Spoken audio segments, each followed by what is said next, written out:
Welcome to NBA Action.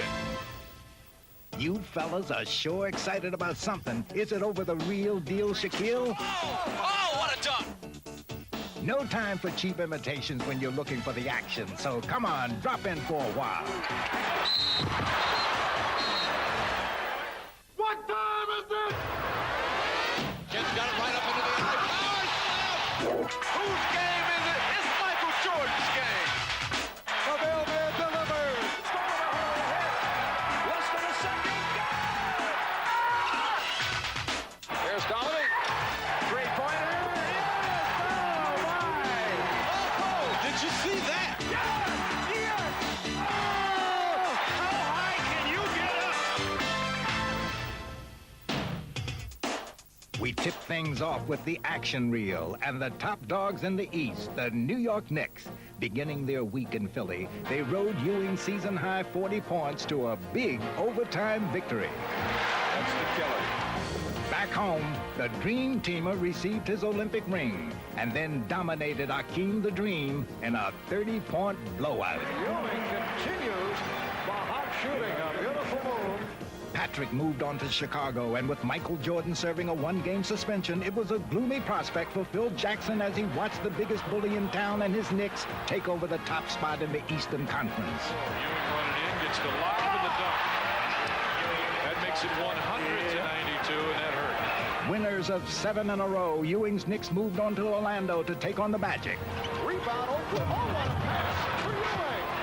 But New York would go to Patrick one too many times as Shaquille O'Neal's dramatic block would send the game into overtime. And when Ewing fouled out, the Knicks would be stopped in the third extra period.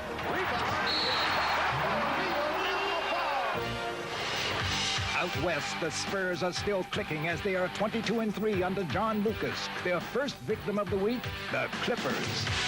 San Antonio played their typical in-your-face style of basketball as they registered a season-high 12 blocks. Carr got up and rejected Williams. And another win. 5 in a row.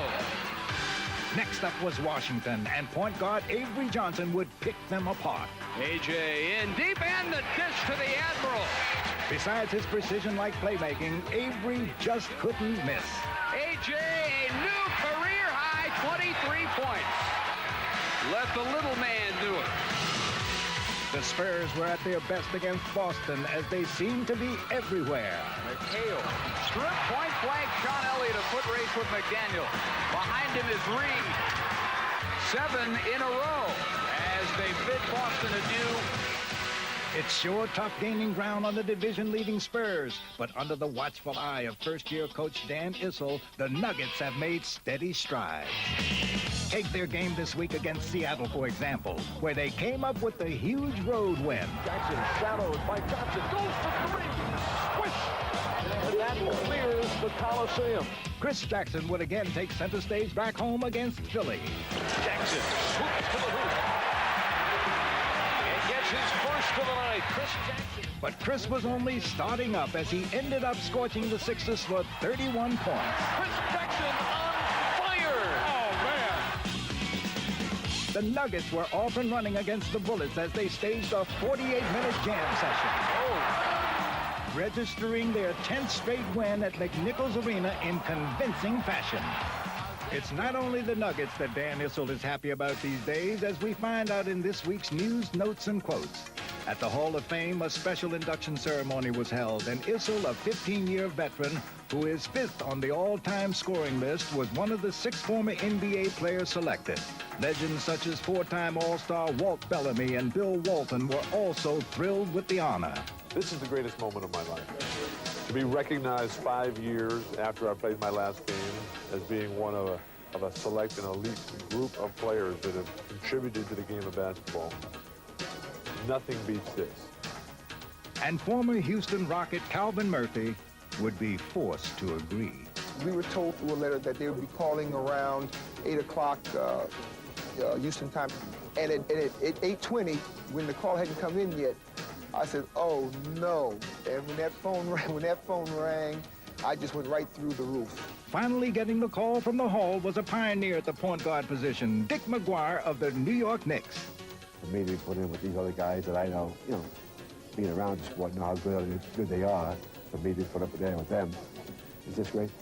And last but definitely not least, the incomparable Dr. J.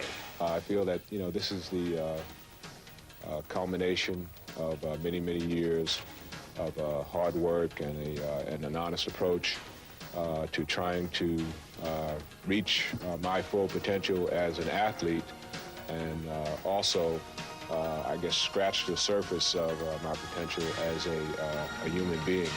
Coming up next on NBA Action, a special introduction to this year's All-Stars. To David for the slam. Yes, sir. And no matter how depressed you may feel, you'll love this week's Encore. Here's the lob for Barkley. Tips it back to Danny Ainge. He got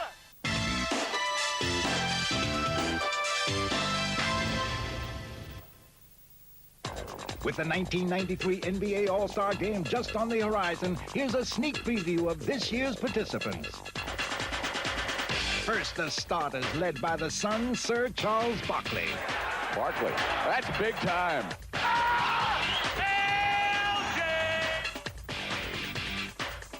Johnson is off to the races.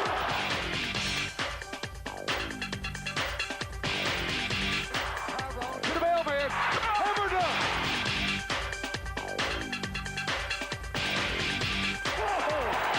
That went around his back.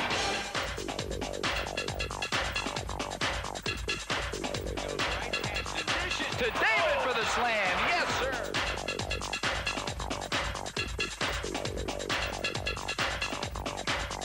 O'Neal runs the floor. Takes it all the way. Here is Stockton. 4, 3. Oh, he scores. Herm goes backdoor. Great feed. Clyde to Clyde.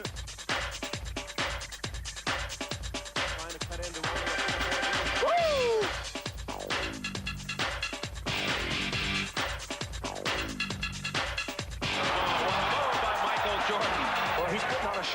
Also in the big show are the reserve All-Stars, headed by Golden State's Tim Hardaway. Tim Hardaway, oh my. Twice. 4-3. Portland's Terry Porter replaces the Kings' injured Mitch Richmond for his second All-Star appearance. Turnaround layup, beauty. Here comes Thunder. Detlef Schrempf with a beautiful delivery. Slam dunk, Sean Kemp. Dominique.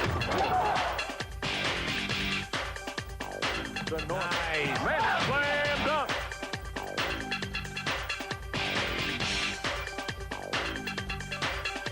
Elliott fouled and out the basket. Here's Doherty. Another three, rims it out. Here's Ewing. Oh. Running the show this year will be the Suns' Paul Westphal and the Knicks' Pat Riley. This year's event will try to equal the excitement generated by the magical presence of Irvin Johnson at last year's game. Whatever I've been through, just calm, because now playing ball is what I'm all about, and you just get out there and you just do it, not just play.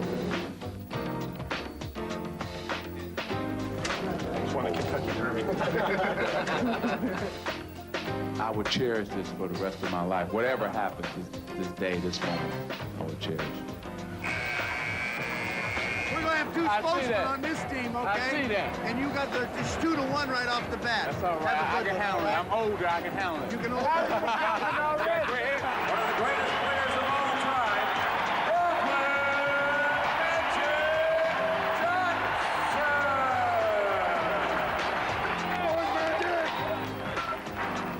I enjoyed every hug and every high five that I received.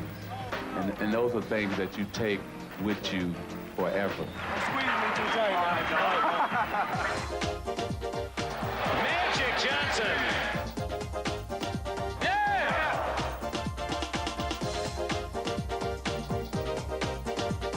Get another great pass.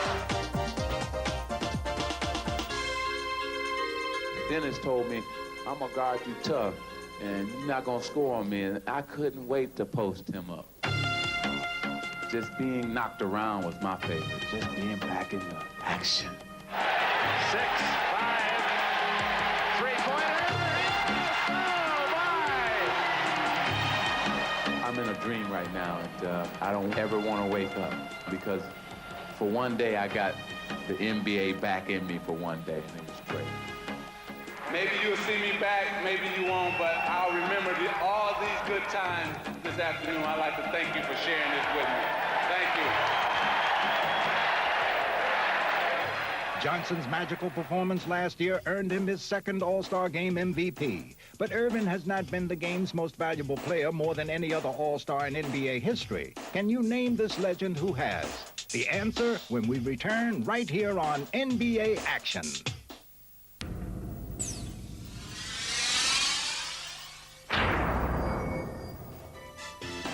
Welcome back to NBA Action. Now the answer to our trivia question. The NBA player that has won the most All-Star MVPs is former St. Louis Hawk forward Bob Pettit. The 11-time All-Star won the game's MVP award a record 4 times during his legendary career.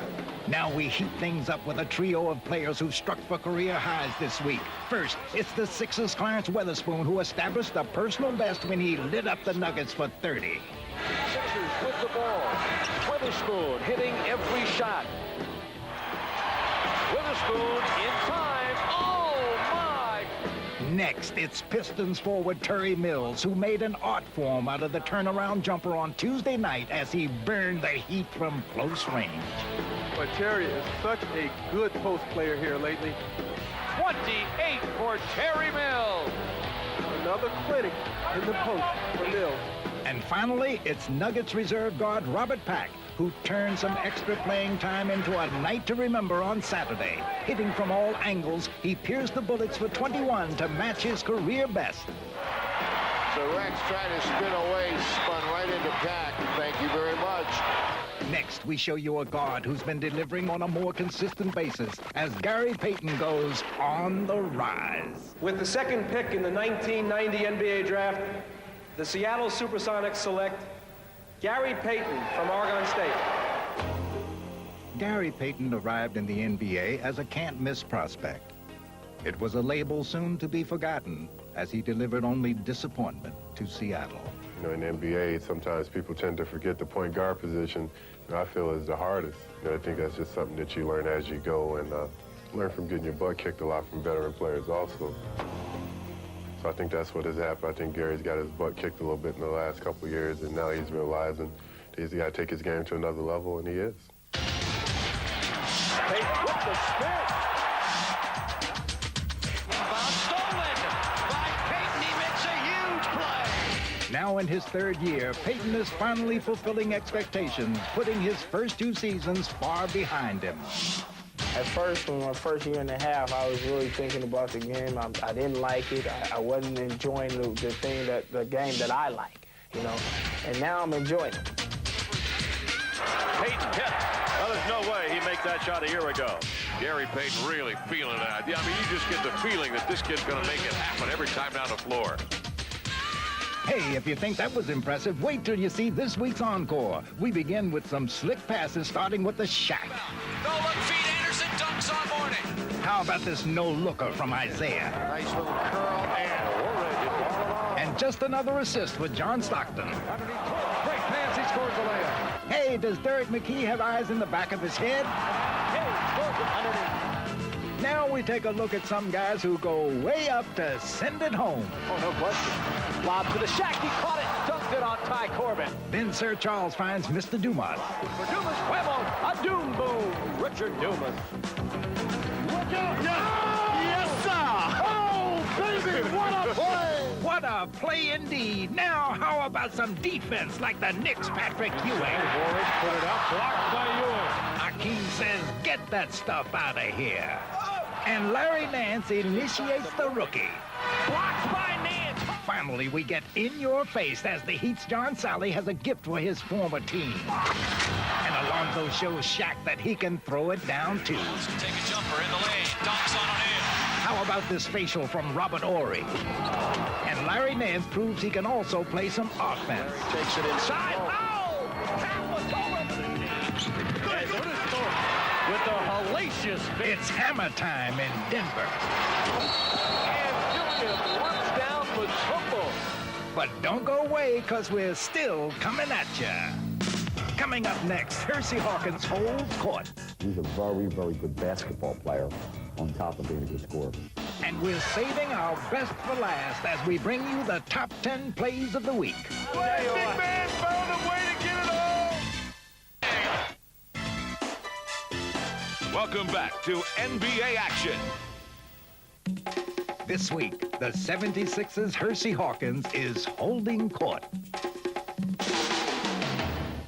When you score over 36 points a game in college, folks tend to take notice. And when you leave school as the 4th all-time scorer in NCAA history, people remember your name. There is Hersey Hawkins. He's 6'3", 200 pounds.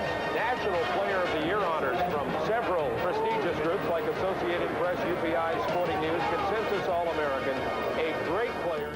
But to the lucky few who experience such adoration, bidding farewell to the friendly confines of college can be difficult.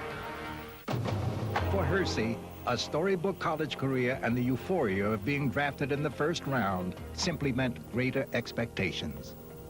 You know, I was nervous, I think, because when you score a lot in college, I think people have the expectations that you're going to do that when you come into the NBA. And, you know, that's what I wanted to get across to people, that, hey, I'm going to play well, I'm going to play hard, I'm going to score some points, but, you know, don't expect me to do the same things I did at Bradley in the NBA. But cautious disclaimers soon proved to be both unnecessary and misleading. There's Hersey. Oh, look at that. Hersey is acrobatic tonight. What shot? As a first-team all-rookie selection, 20-point scorer, and one of the deadliest three-point shooters in the league, Hawkins appeared to have nothing left to prove. Until this summer, with the departure of superstar Charles Barkley, Hawkins was thrust into the limelight and readily accepted the role of team leader. You know, most guys in the NBA were stars in college, so they welcome the opportunity for their teammates to look for them, get them the ball, and, you know, now that I'm in that role, I'm going to take advantage of it and make the most of it. What's going on, Hawkins? As the Sixers captain and new go-to guy, Hawkins is commanding respect and drawing rave reviews. Hersey Hawkins, count it and one. Big, big hoop by Hawkins. I tell you the truth, I couldn't be more pleased with his play and just his attitude and everything that he does concerning the team. He's going to continue to get better, in my opinion. I think the thing that impresses me probably most about him right now is his whole game. He's a very, very good basketball player on top of being a good scorer. And as Philadelphia seeks to master the motion offense and return to the playoffs, Hersey Hawkins promises to lead the charge. While Hawkins is looking to bring the Sixers a championship, this week's legend, Wally Jones, helped accomplish this feat with the 1967 Philadelphia 76ers. He played a pivotal role on what's considered to be one of the greatest teams in NBA history. I think our first 44 games, we were 41-3. And then Larry Costello got hurt, and we brought in Wally Jones. And Wally Jones was just what we needed. Jones helped the Sixers steamroll through the rest of the season, but in the playoffs, the invincible Celtics awaited. I wanted to defeat them because when I first came in the league, that's all I kept hearing, and they were so dominant. And I just had that winning attitude from high school, college, pro ball. When I got to the 76ers, it was like, that was one of my dreams. We're going to beat Boston. We're going to win this championship. The 76ers defeated the Celtics and went on to beat the Warriors in the finals. After realizing his lifelong dream, Wally moved on to Milwaukee for 2 years as he completed his legendary NBA career with the Bucks. And now that we have you on the edge of your seat, it's time for our top 10 plays of the week. 5, 4, 3, 2, 1. In our courtside countdown, we blast off in Houston, where Rocket Kenny Smith never runs out of fuel. Goes behind the back, is fouled. It goes. And a three-point opportunity coming up. At number 9, Doug West propels himself over the Pacers. I could see him slide through there. Look at it. Climb the ladder. Get it, Dougie Fresh. It's the final moments in Miami and time for some tasty teamwork. Larry Johnson smash. It goes to Kendall Gill. For number 7, the Bullets' Michael Adams dazzles him in Dallas. Adams behind him, back to Buck Johnson. Well, that brought some oohs and ahs from the crowd. This little fella is not afraid to take it into the pack.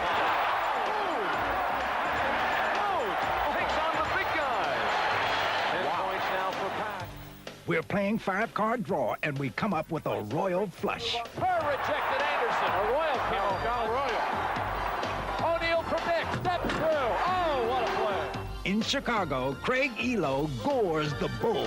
Elo from center court. Oh, he got it. It's good. It's good. For number 3, don't blink, because you might miss Action Jackson. Switches in the air. Chris Jackson putting on a show. It's timber for Houston, compliments of Minnesota's Bob McCann. Oh, my goodness. That is not easy, folks. Not without the foul. And for our number 1 play of the week, Shaq takes it to the rack. Transition. Oh, what a dunk. Hey, look at him look back at Mourning. Oh, he came flying out of nowhere. He sort of said, well, couldn't you stop that big fella? I don't know if there's a man alive that could have stopped that slam. This is Roscoe for NBA Action. Next week, we travel to the Delta Center in Salt Lake City, Utah for the 43rd Annual All-Star Game. And we'll also look back at a memorable first half of the 1993 season. Here's Jackson at the buzzer.